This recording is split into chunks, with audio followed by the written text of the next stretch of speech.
Hey there.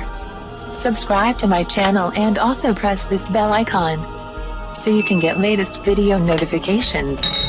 And this is absolutely free.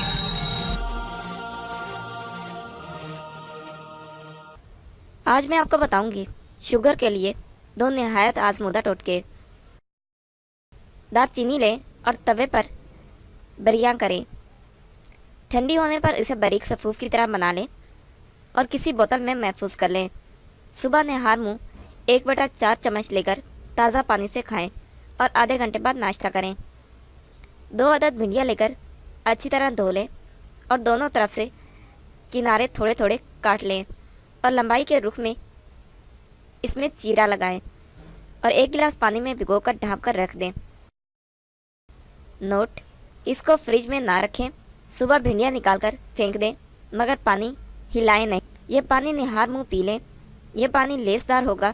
आधे घंटे के बाद नाश्ता करें। ये टोटके बज़ाहिर बहुत मामूली हैं लेकिन ये बहुत आजमूदा टोटके हैं। इन पर अमल करने से पहले शुगर चेक करवाएं। 1 हफ्ते इस्तेमाल करने के बाद दोबारा शुगर चेक करवाएं तो हैरत अंगेज़ तौर पर शुगर बिल्कुल नॉर्मल होगी। आप हैरान हो जाएंगे। आजमाइश शर्त है।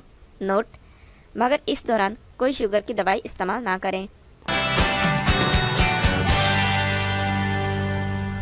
Thank you for watching my video.